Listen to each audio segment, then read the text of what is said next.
beat off. Go acapella real quick. Nah, you think I got acapella for the Super Bowl right See, quick. that's the other I said, yo.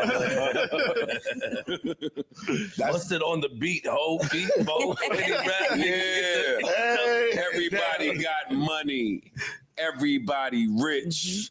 I couldn't do my hit. You know why? Because he a bitch.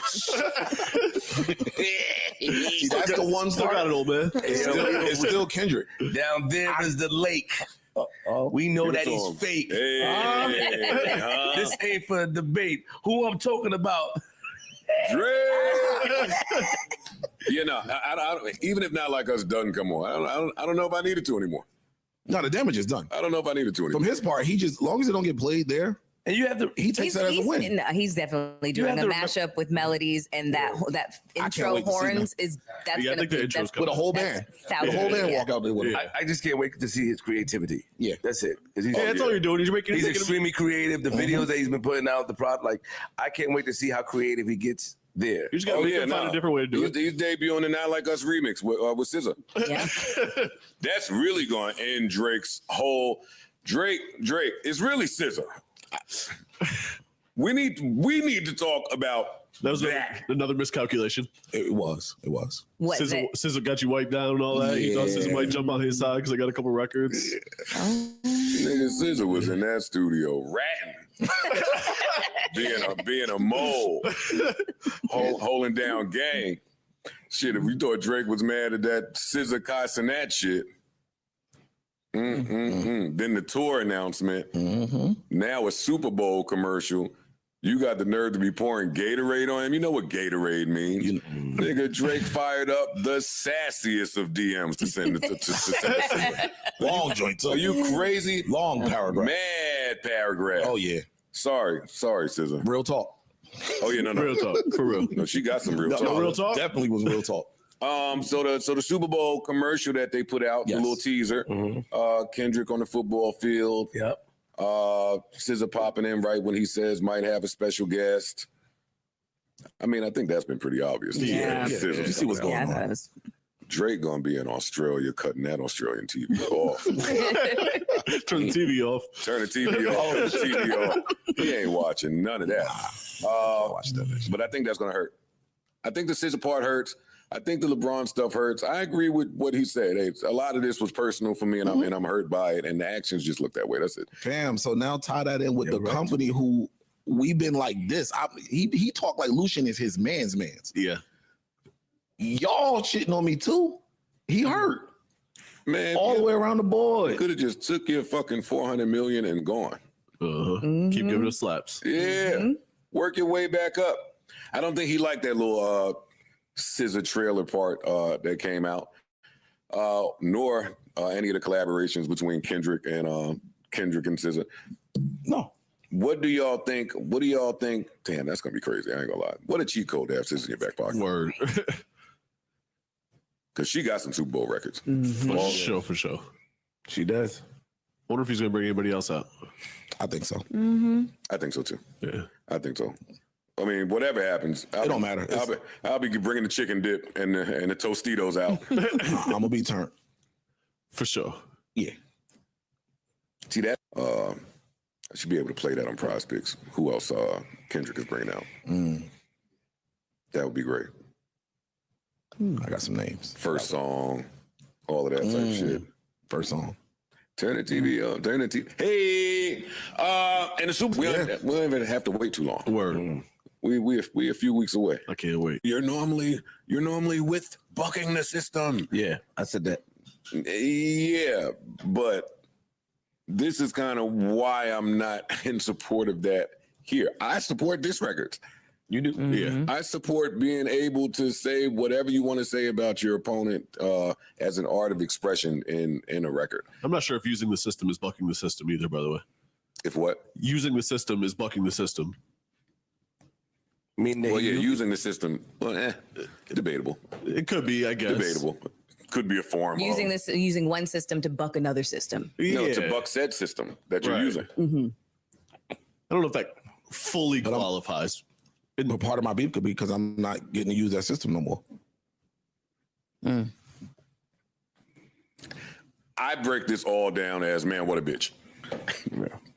I'll break it down a little bit further than that. I mean, yeah, the move might be that, but from his side, it's like, dog, I'm still trying to protect business interests here. But the irony of the situation is that he's made the whole thing so much bigger by filing these petitions that have the potential to become, that are being regarded as lawsuits. I don't think he's made it bigger. It was already big. The record was huge. I understand. I totally understand that. But he's made the situation so much bigger that he's placed just even more eyes in terms of people who probably were really indifferent to the whole situation.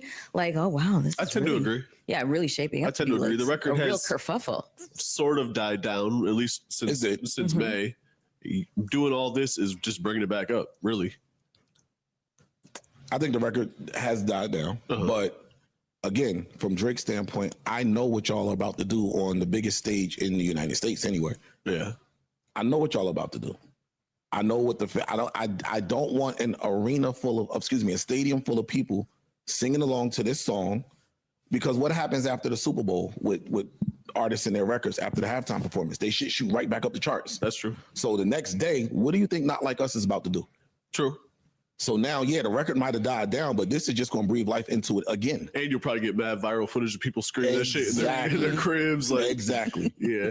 So, and now you got the Grammys the following week where it's nominated again. Yeah. The people that are against this lawsuit, right?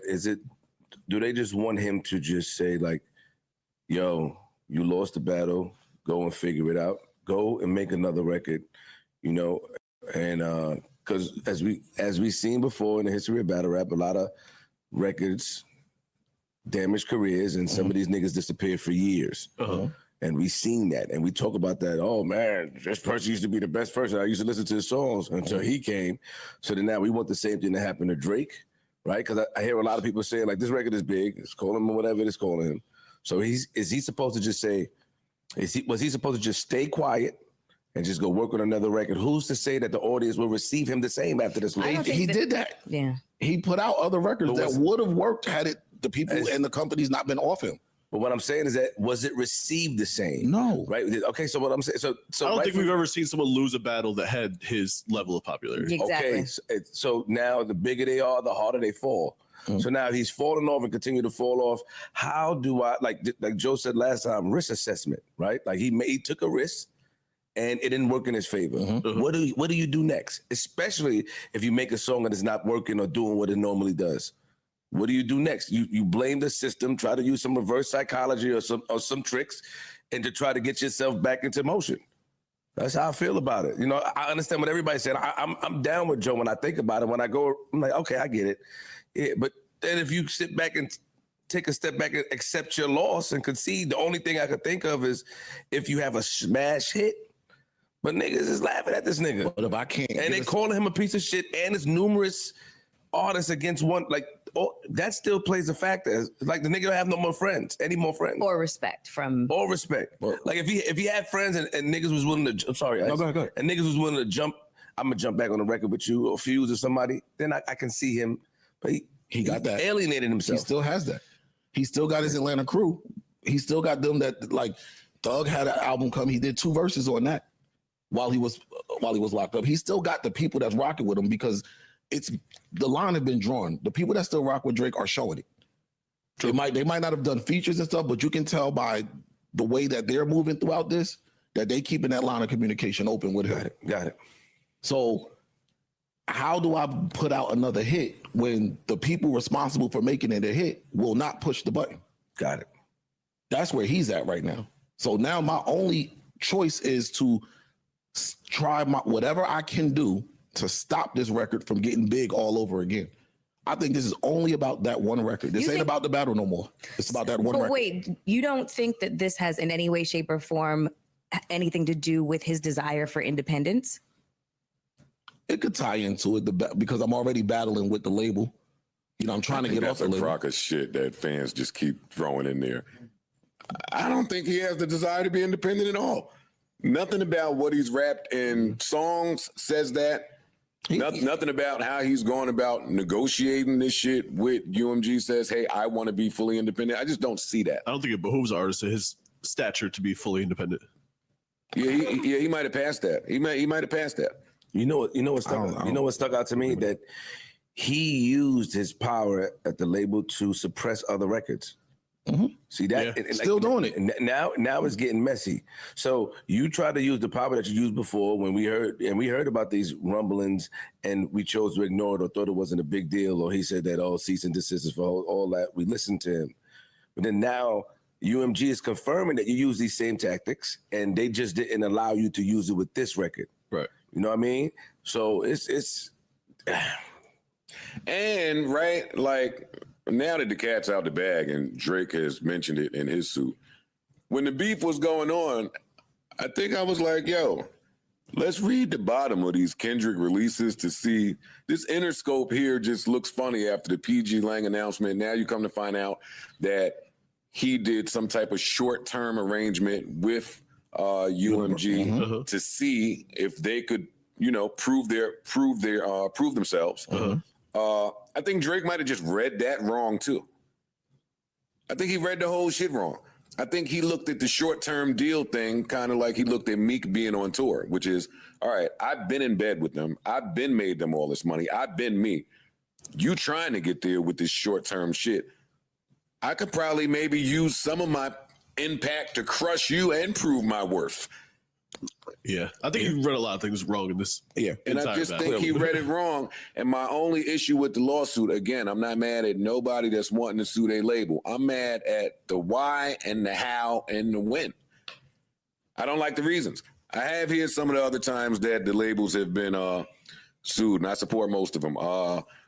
Here we go. Kanye West, 2019. Against EMI. Kanye sued EMI claiming his contract was akin to servitude because it prevented him from retiring. The lawsuit